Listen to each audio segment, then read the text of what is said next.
안녕하십니까. 자, 2023 경찰 공무원 승진 시험 대비 형법 실전 모의고사를 진행하도록 하겠습니다. 자, 우리 이제 형법 실전 모의고사를 진행하는데요. 역시 이제 전부 다 이제 할 수는 없고 이제 시간 관계상 조금 까다롭게 보이는 그런 회차를 좀 진행을 하려고 하는데요. 자, 이제 우리 형법 실전 모의고사는 어떤 걸 할 거냐면 2회하고 5회하고 8회를 하려고 합니다.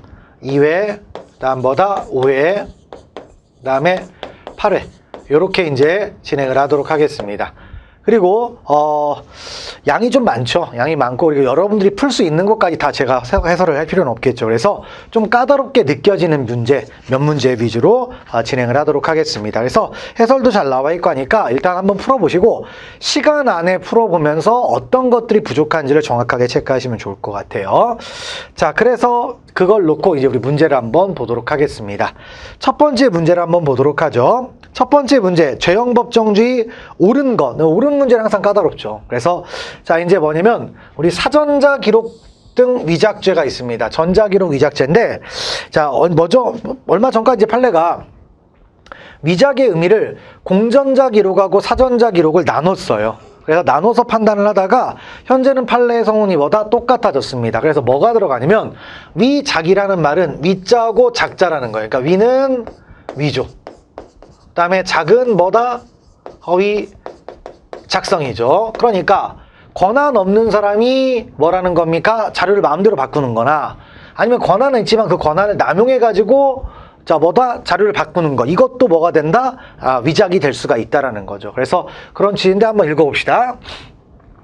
자, 위자급 포섭의 포섭 범위에 관한 권한이 있는 사람이 그 권한을 남용했죠. 그래서 권한이 있는 사람이 남용을 한 거예요. 허위의 자국 정보를 입력함으로써 자, 시스템 설치 운영의 주체에 의사 허위의 정보를 입력했다. 그리고 이런 것까지 포함한다면 위작이란 낱말이 가지는 문헌에 가능한 의미를 벗어난 것으로 불리한 유추 해석 또는 확장 해석에 해당한다? 아닙니다. 이게 정당한 해석이라는 거죠. 그래서 이렇게 해도 처벌할 수 있다는 겁니다. 넘어가시면 되겠고요. 다음 2번 가보면 용어죠.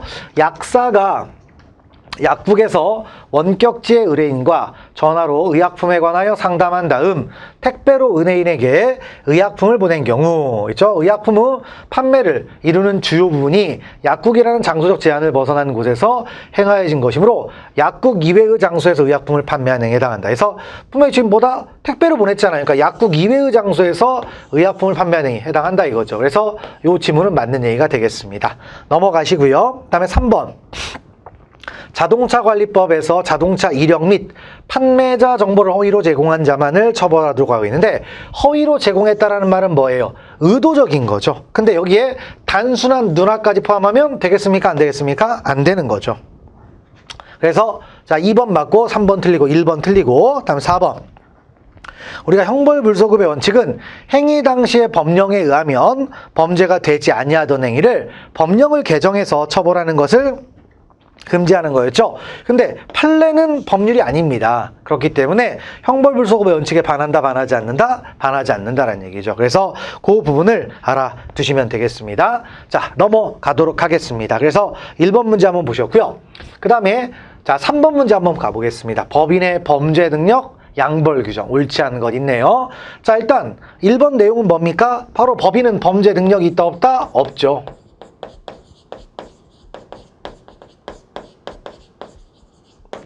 범죄 능력이 없다라는 취지죠. 한번 읽어봅시다. 법인이 처리할 의무를 지는 타인의 사무에 관하여는 법인이 배임죄의 주체가 될 수는 없고 여기 딱 얘기했죠. 법인의 범죄 능력을 부정한다라는 겁니다. 그리고 그 법인을 대표하여 사무를 처리하는 자연인인 대표기관이 바로 타인의 사무를 처리하는 자, 즉 배임죄의 주체가 된다라는 겁니다. 됐고, 그 다음에 근데 이제 범죄 능력은 없지만 바로 양벌 규정 같은 걸 만들어가지고 처벌할 수는 있다라고 했어요. 그래서 양벌 규정이 있는 경우에는 당해 형벌 규정, 양벌 규정에 법인격은 사단이나 재단이 명시되어 있지 않아요.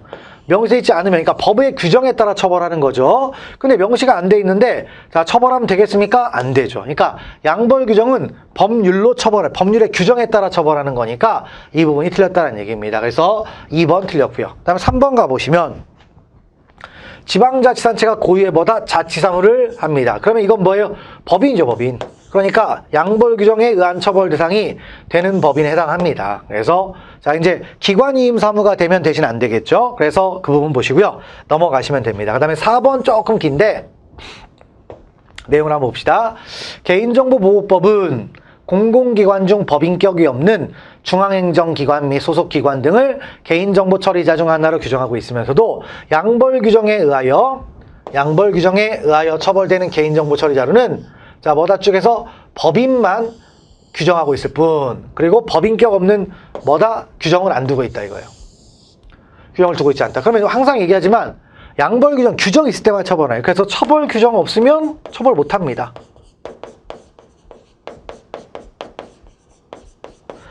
자, 이게 죄용법정주예요. 그래서 법인의 처벌도 마찬가지라는 겁니다. 그래서 최근 판례로서 중요한 판례가 되는 거죠. 그래서 그 정도 문제를 보시면 되겠습니다. 자, 그래서 3번에 2번이 틀렸다. 그 내용을 보시고요. 그 다음에 이제 우리 5번 문제 한번 보겠습니다. 또 이론 문제죠. 이론 문제. 항상 이론 문제는 까다롭게 느껴지는 건데 하나도 어렵지 않습니다. 대신 이론을 볼 줄 알면 되는 거예요. 그래서 자, 갑은 A를 살해하려고 기다리다가 그와 닮은 B를 A로 오인했네요. 근데 사람이죠? 그러니까 자, 구체적 사실의 착오 중 객체의 착오에 해당합니다. 자, 구체적 사실의 착오 중 객체의 착오는 견해 대립이 없습니다. 그냥 발생 사실 기수입니다.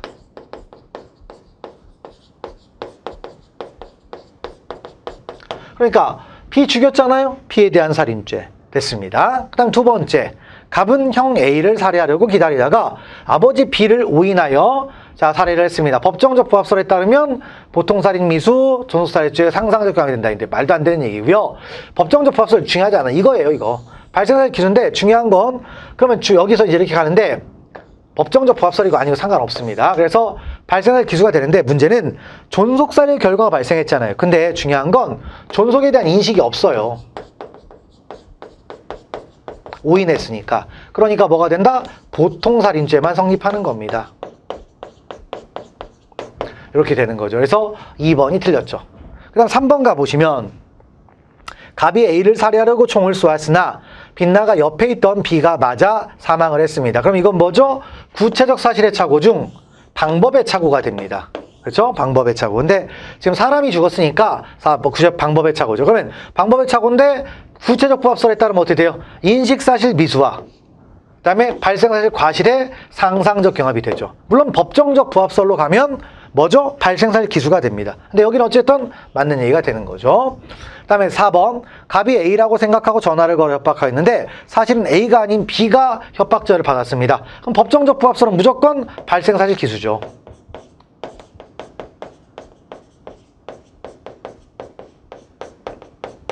발생사실 기수가 되겠죠? 그러니까 B에 대한 협박죄가 되는 겁니다. 그래서 자 뭐다? 2번이 틀렸다는 얘기죠. 넘어가시면 되겠습니다.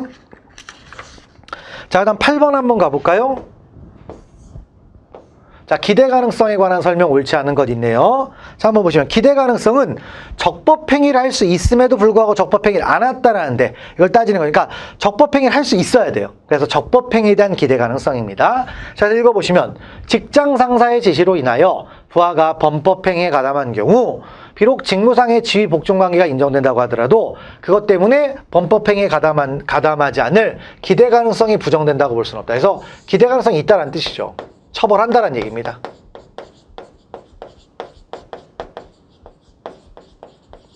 자, 됐고, 그 다음에 임금체불과 이제 관련해서 판례가 얘기하는 거죠. 기업이 불황이라는 사유만으로 임금이나 퇴직금을 체불하는 것은 허용되지 않죠. 그러니까 당연히 처벌하는 거예요. 여기까지 원론적인 얘기고요. 그 다음에 이제 뭐다? 모든 성의와 노력을 다했음에도 임금이나 퇴직금의 체불이나 미불을 방지할 수 없었다는 것이 사회통념상 긍정할 정도가 되어 사용자에게 더 이상의 적법행위를 기대할 수 없거나 불가피한 사정이었음이 인정되는 경우에는 임금 및 퇴직금 등의 기일 내에 자 지급 의무 위반죄의 책임 조각 사유가 될 수도 있다 없다 있죠. 그러니까 요게 이제 기대 가능 여기 있죠. 여기서부터 여기까지가 이제 뭐다? 기대 가능성이 없다라는 그런 표현입니다. 맞는 얘기예요. 됐고, 그 다음에 세 번째, 이미 유죄의 확정 판결을 받은 피고인. 자, 유죄의 확정 판결을 받은 피고인 우리 법에 따라서 일사부재의 원칙이 적용되기 때문에 다시는 처벌받습니까? 안 받습니까? 안 받죠. 그렇기 때문에 기대 가능성이 있어요. 그래서 맞는 얘기가 되겠고요. 그 다음에 4번 가보면 자, 자신에 대한 유죄 판결이 확정된 증인이라도 공범에 대한 피고 사건에서 증언할 당시 앞으로 재심을 청구할 예정이라면 증인의 증언권이 있느냐? 자, 우리가 재심을 청구해도요. 재심도 뭐다? 어차피 불이익 변경 금지 원칙이 적용됩니다. 그래서 원판결보다는 절대로 중한형을 선고하지 못합니다. 그러니까 뭐다? 증언거부권이냐? 없어요. 불리한 정황이 없는 거예요. 그래서 4번 틀렸다. 요걸 기억하시면 되겠죠? 넘어가시면 되겠습니다. 자, 그 다음에 11번 한번 가볼까요? 자, 11번 다음 설명 중 옳지 않은 것 있네요. 첫 번째, 우리가 자수범이라는 게 있죠. 자수범은 간접정범이 안 돼요. 여기까지 있죠? 그래서 자, 자수범의 경우에는 간접정범이 성립하지 않으므로 정을 모르는 수표 발행자에게 허위의 분실 신고를 하도록 교사한 자는 부정수표장소법상 허위신고죄의 간접정범을 처벌할 수 있다 없다? 없다라는 거. 왜? 이런 게 이제 뭐다? 부정수표 있죠? 이런 거 신고한 게 뭐다? 자수범이라는 겁니다. 그래서 맞는 표현이 되는 거죠. 됐고, 두 번째, 자, 감금죄는 간접정범 형태로 행해질 수 없습니까? 행해질 수 있어요. 합법적으로 뭘 할 수가 있습니까? 바로 위법성 조각사유를 이용하는 거죠.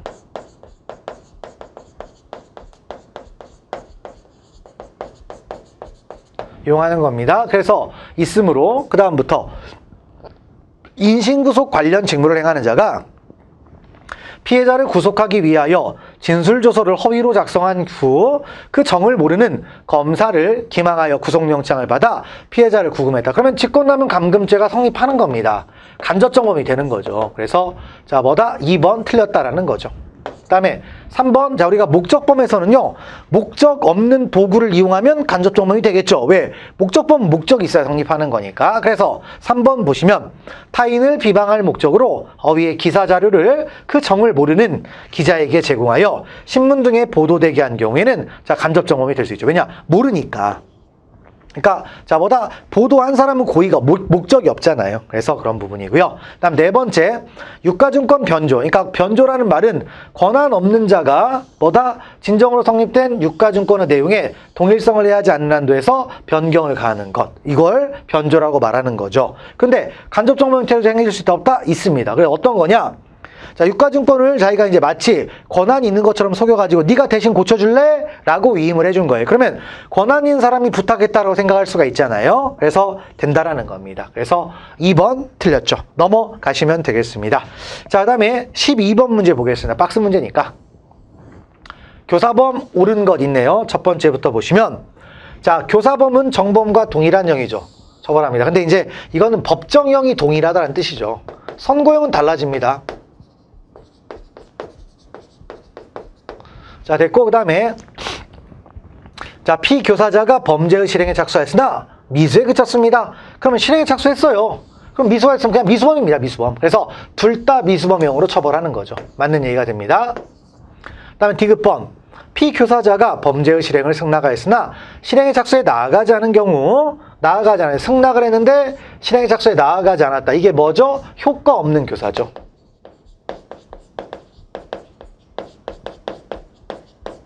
자, 우리가 효과 없는 교사는 어떻게 되죠? 교사자와 피교사자는 예비 음모에 준해서 처벌을 합니다. 이렇게 가는 거죠. 그 다음에 자, 리을번, 피교사자가 범죄의 실행을 승낙 안 했대요. 승낙을 안 했다는 얘기는 이건 뭐죠? 실패한 교사입니다. 자, 실패한 교사인데 우리 실패한 교사는 어떻게 되죠? 교사자만 예비 음모에 준해서 처벌하는데 여기서 이제 헷갈리지 말아야 될 게 예비 음모에 준해서 처벌한다는 얘기는 예비 음모를 처벌하는 규정이 있어야 처벌한다는 얘기예요. 그런데 자, 읽어보시면 예비 음모를 처벌하는 규정이 없대요.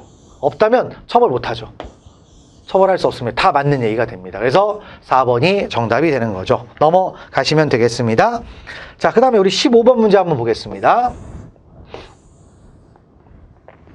자, 옳은 것 있네요. 죄수의 관계에서 옳은 것. 따지면, 자, 피해자에 대한 폭행행위가 동일한 피해자에 대한 업무방해죄의 수단이 되었다면, 그러한 폭행행위는 이른바 불가벌적 수반행위에 해당하여 업무방해죄의 수관계에 있는데, 우리가 업무방해를 할 때 항상 폭행이 수반되는 건 아닙니다. 그러니까 별개의 범죄가 됩니다. 흡수 아닙니다. 그러니까 업무방해는 행위태양이 자, 위계, 위력, 허위사실 유포예요. 그러니까 위력이 들어가야 폭행이 될 가능성이 있죠. 근데 위력이 위계나 허위사실 유포는 안 들어가 있잖아요. 그러니까 별개의 범죄가 되는 겁니다. 됐고, 그래서 상상적 경합이 되죠.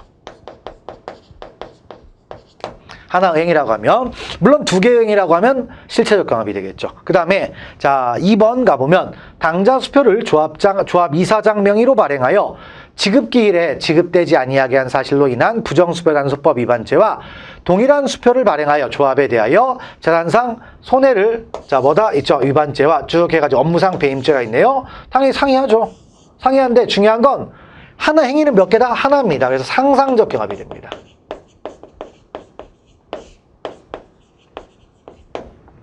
그래서 2번도 틀렸습니다. 그 다음 3번 가보면 공무원이 취급하는 사건에 관하여 청탁 또는 알선을 할 능력이 없음에도 청탁 또는 알선을 한다고 기망하고 금품을 교부받았대요. 그러면 행위가 하나입니다. 그러니까 이것도 뭐다? 상상적 경합이 되는 겁니다.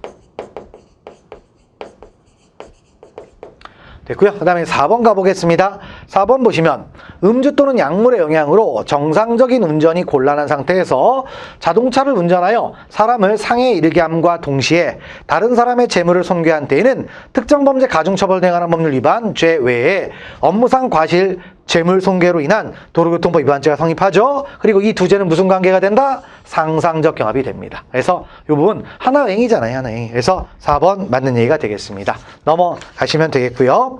다음에 16번 뭐 이제 총론에서 조금 이제 까다로운 것들이 있죠. 까다로운 건데 자 우리가 이제 실체적 경합 관계는 강도죄인데 이거 경합범 가중 어떻게 하느냐 이 문제예요. 가중은 자, 중한죄 곱하기 2분의 1입니다. 중한죄 곱하기 2분의 1인데 하한도 올라가야 되는데 이게 조금 애매하긴 하죠. 그래서 그 부분이 있는데 뭐냐면 중한죄 곱하기 2분의 1 하다 보니까 3년 이상의 유기징역이 있잖아요. 자, 3년 이상의 유기징역은 자, 3년 이상이라는 뜻은 3에서 30이라는 뜻입니다. 그러니까 2분의 1 가중하니까 어떻게 돼요? 자, 이게 45가 되죠. 그런데 우리가 경합범 가중할 때 한계가 뭐냐면 합산 형기를 초과 못합니다. 그러니까 5년 이하잖아요. 그러니까 합치면 35년을 못 넘습니다. 그래서 자, 뭐다? 이걸로 가는 겁니다. 그래서 그냥 그렇게 좀 파악을 하시면 될 것 같고요. 넘어가시면 되겠습니다. 조금 이제 애매한 부분이죠. 그래서 16번 들어가 보면은 자, 있죠. 그래서 뭐 이 부분이 있는데 네, 이렇게 돼 있다라는 겁니다. 그래서 쭉 해서 30년 요거 있고 그 다음에 쭉 해서 이 합산한 액을 뭐인데 3년 이상 35년 이렇게 된다라고 하는데요. 네, 봅시다. 그래서 조금 애매하죠. 일단 그런 것들을 좀 보시고 넘어가시면 되겠습니다. 그 다음에 17번 아니요, 17번이 아니고 우리 19번으로 가보겠습니다. 좀 까다로워 일단 보면 되겠죠. 그 다음에 19번을 한번 가보시면 우리 예비군 중대장 갑이 있네요. 이거 있는데 자, 이 판례는 이제 어떤 거냐면 일단 읽어봅시다. 예비군 중대장 갑은 을로부터 100만 원을 교부받고 을이 예비군 훈련 참석한 것처럼 예비군 중대 학급 편성부에 허위로 참이라는 도장을 찍고 그다음에 쭉 해서 교부받은 다음에 이런 걸 했어요. 그러면 자, 일단 먼저 돈을 받았죠. 뇌물. 그다음에 자, 뭐란 겁니까? 수뢰후 부정처사 이제 뭐다 이런 걸 했죠. 수뢰후 부정처사를 한 겁니다.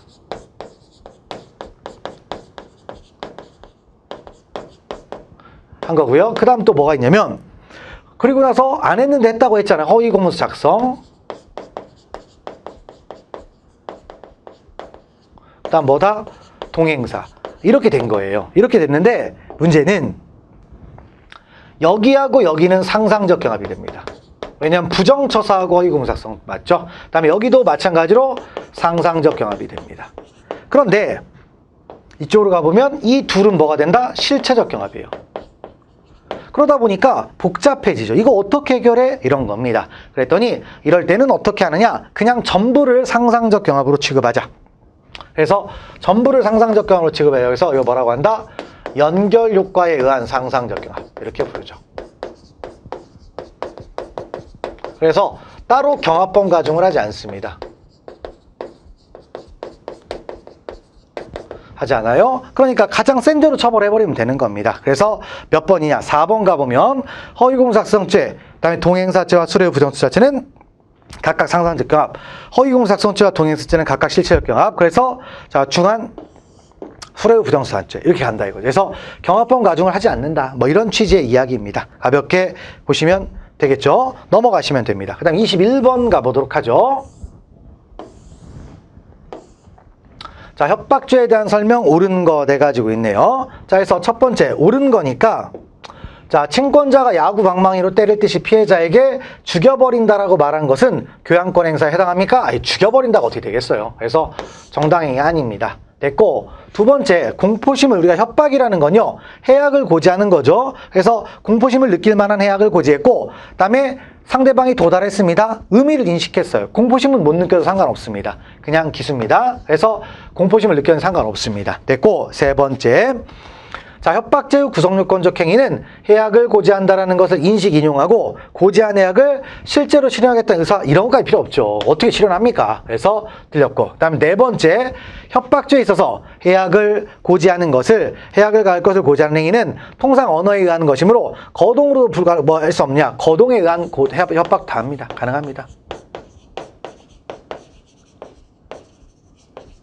거동에 의한 협박도 가능합니다. 그래서 자, 뭐다? 2번이 틀렸죠.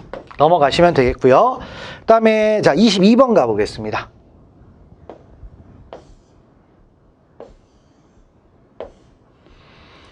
자, 다음 설명 중 옳지 않은 것 주로 이제 강간과 뭐죠? 추행 이 부분이죠. 자, 그래서 한번 내용을 보시면 강간죄가 성립하기 위한 가해자의 폭행 협박이 있었는지 여부는 모든 사정을 종합하여 피해자가 성교 당시 처했던 구체적인 상황을 기준으로 판단하여야 하며 사후적으로 보아 자, 피해자가 성교 전에 범행 현장을 벗어날 수 있었다거나 피해자가 사력을 다하여 이런 것들 중요한 거 아니죠. 그래서 그냥 행위 당시 구체적인 상황을 기준으로 판단하는 겁니다. 맞는 얘기가 되겠고요.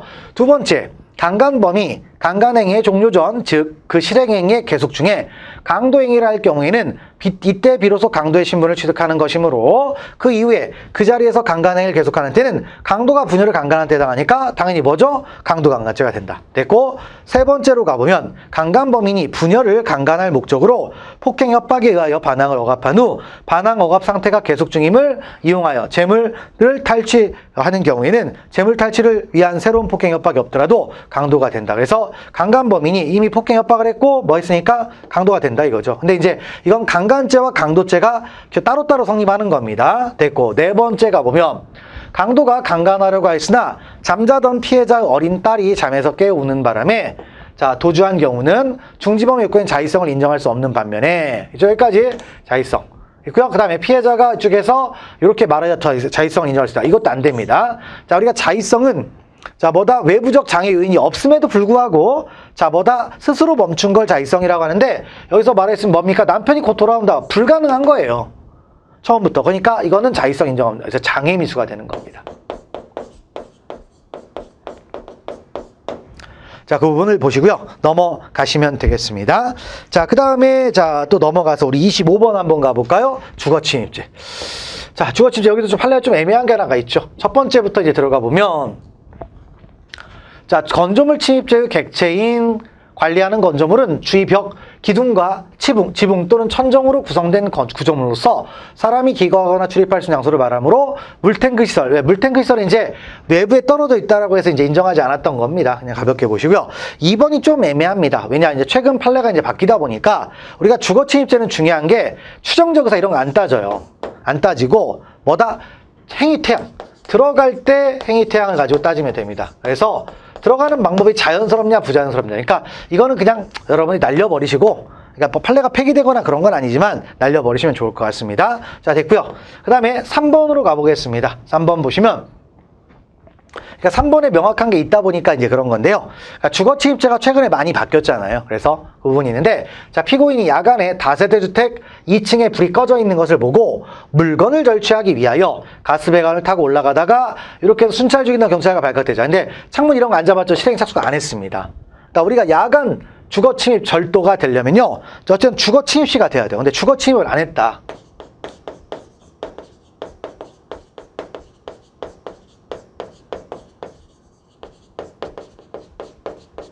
근데 아직까지 주거침입을 안 했어요. 그냥 창틀만 잡았던 겁니다. 그래서 그런 부분들 알아주고요. 그 다음에 자, 4번 가보면 적법하게 직장 폐쇄를 단행한 사용자로부터 퇴고유기로 바꿨는데 적법하게 직장 폐쇄했습니다. 그러면 나가야 됩니다. 안 나가면 퇴거불응이 맞는 거죠. 그래서 그 부분 보시고요. 넘어가시면 되겠습니다. 자, 그 다음에 우리 28번 한번 가볼까요? 자, 사기죄가 되느냐 안 되느냐를 따지는데 첫 번째, 피고인이 자신이 진정한 소유자가 아니라 부동산 또는 자동차의 명의 수탁자. 근데 명의 수탁자는요, 대외적으로 소유자입니다. 그렇기 때문에 이 명의 수탁자라는 것을 고지할 의무가 없습니다. 그래서 이거는 고지 의무가 없어요. 그러니까 사기가 안 되죠. 사기가 안 되고요. 두 번째, 부동산 이중매매 역시 마찬가지로 이중매매라는 걸 알려줄 의무가 있냐? 그런 거 없습니다. 왜? 어쨌든 등기해주면 피해자는 뭐다? 이 매수인은 소유권을 취득하는 거죠. 그래서 이것도 고지 의무가 없습니다. 그러니까 결국엔 부작위한 사기에서 고지 의무가 있어야 되는 거잖아요. 그런 부분들을 보셨고요. 그다음에 세 번째, 피고인이 비록 토지의 소유자로 등기되어 있다고 하더라도 자신이 진정한 소유자가 아님을 알면서 이를 묵비한 채 수용보상금으로 공탁된 공탁금의 출급을 신청하여 이를 수령했습니다. 그러니까 받으면 안 되죠. 이때는 엉뚱한 사람입니다라고 했으니까 이건 받으면 안 돼요. 그래서 이건 고지 의무가 있는 겁니다. 이렇게 가는 거예요. 됐고, 그 다음에 자, 피고인 갑 등이 피해자 A, B에게 자동차를 매도하면서 자동차 인도했습니다. 그리고 서류를 교부했어요. 그러면 이미 소유권 이전한 겁니다. 근데 뭐 GPS로 다음날 절취했대. 그럼 이거 절도예요, 절도. 사기는 안 됩니다. 절도는 안 돼요. 그래서 여기까지. 그래서 보시면 자, 사기죄가 성립하는 건 디귿번 하나라는 거죠. 가볍게 보시면 되겠고요. 넘어가시면 되겠습니다. 그다음 29번 횡령죄 있네요. 첫 번째부터 자, 채권 양도인이 자, 이거 중요한 판례죠. 1번. 그래서 채권 양도인이 채권 양도의 통지를 하기 전에 채무자로부터 채권을 추심하여 금전을 수령하고서 이를 소비한 경우 양수인을 피해자로 하는 횡령죄가 되는. 이제 이게 뭐죠? 한 6월 달인가요? 판례가 나왔죠. 그래서 횡령죄가 더 이상 안 된다라고 했습니다. 민사관계요. 채권 양도.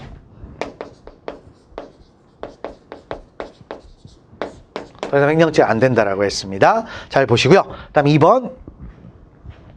자, 횡령죄에 있어서 보관이람은 재물이 사실상 지배하에 있는 경우뿐만 아니라 법률상의 지배 처분이 가능한 상태를 모두 가리키는 것으로 타인의 금전을 위탁받아 보관하는 자는 보관 방법으로 이를 은행 등의 금융기관에 예치한 경우에도 보관자의 지위를 갖는다. 해서 타인의 돈을 은행에다 예금했죠. 그게 보관자가 된다라는 거예요. 그래서 금융실명 이런 거고요. 그다음에 뭡니까?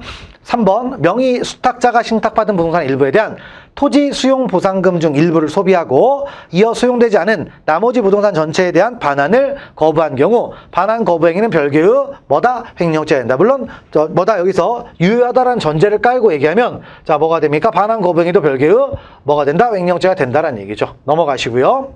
그다음에 4번 사립학교에 있어서 학교 교육에 직접 필요한 시설 설비를 위한 경비 등과 같이 원래 교비에게 속하는 자금으로 지출할 수 있는 항목에 관한 차입금을 상환하기 위하여 위하여 교비예금에 자금을 지출했습니다. 그러면 자, 원래 교비에게 쓸 거 빌린 거잖아요. 빌린 걸 다시 받아가지고 준 거니까 이거 횡령이 안 된다는 그런 취지입니다. 또 가볍게 보시면 되겠죠. 넘어가시면 되겠습니다.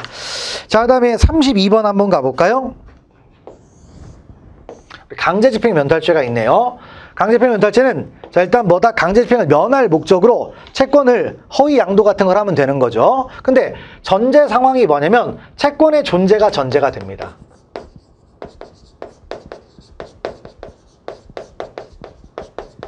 그래서 채권이 존재하지 않는데요. 그러면 안 되는 거예요. 자, 그런 것들을 알아주시고 그다음에 나머지 것들은 역시 가볍게 읽어보시면 되겠습니다. 넘어가시면 되겠고요. 그다음에 우리 35번 한번 가볼까요?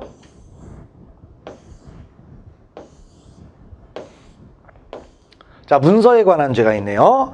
가보시면 해산 등기를 마쳐 법인격이 소멸한 법인 명의의 사문서를 위조했습니다. 그러면 이제 뭐죠? 우리가 꼭 명의인이 실제해야 되느냐 이런 내용이었죠. 근데 우리가 명의인 실제할 필요가 있습니까? 없습니까? 없죠.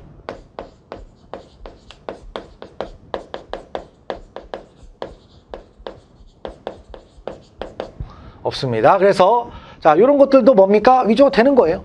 되는 겁니다. 됐고, 그다음에 두 번째, A단체 회원이 타인의 명의를 도용하여 A단체 교육원장에 구체적인 잘못을 적시하면서 위 교육원장 임명을 재검토하지 않으면 법적, 행정적 책임을 묻겠다는 등의 호소문을 작성하여 A단체 회원들에게 배포하였다면 명예훼손죄는 성립할 수 있으나 위조죄는 안 된다. 근데 이것도 문서가 됩니다.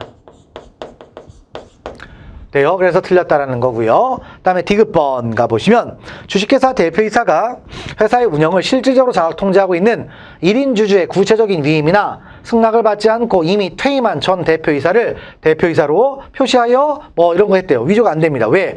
대표이사잖아요. 대표이사. 이 사람 권한이 있어요. 우리가 위조는 권한이 있냐 없냐를 따지는 거였잖아요. 됐고, 그다음 리을번.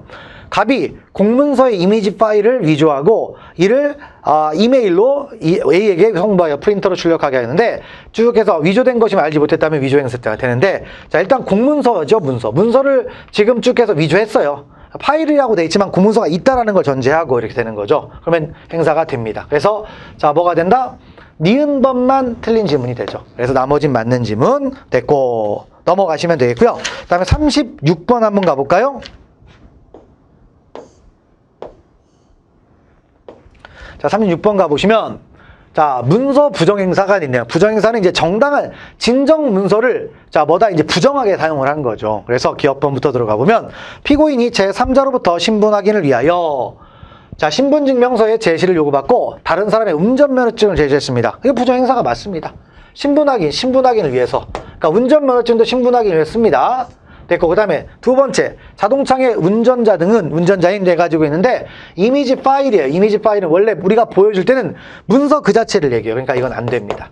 됐고, 그 다음에 디귿번, 자동차를 임차함에 있어서 자동차 대여 업체의 직원들로부터 운전면허증을 요구받다. 그러면 이 운전 자격 증명을 보는 거예요. 운전 자격 증명. 그래서 이것도 부정행사가 맞대라는 겁니다. 됐고, 그 다음에 자, 리을번 보시면 피고인이 기왕에 습득한 주민등록증 있죠? 이런 것들은 뭐다 주민사의 명의인데 여기 이동전화 있잖아. 이쪽은 뭐다 용도가 아니에요. 됐고, 그다음에 자, 미음번 들어가 보면은 자, 뭐죠? 피고인이 어떤 선박이 사고를 낸 것처럼 허위로 사고 신고를 하면서 그 선박의 선박 국적 증서와 선박 검사 증서를 함께 제출했습니다. 그럼 이것도 마찬가지로 허위로 꾸미긴 했는데, 자, 뭐가 되죠? 피고인 자기가 뭐 일단 한 거니까 용도대로 쓴 겁니다. 그러니까 요 부분은 용도 왜 써야 되는데 용도대로 썼으니까 요 부분도 부정행사가 아니다라는 거죠. 그래서 자, 두 가지가 답이 된다. 이렇게 기억을 하시면 되겠습니다. 자, 그래서 요 정도까지 파악하시고요. 넘어가시면 되겠습니다.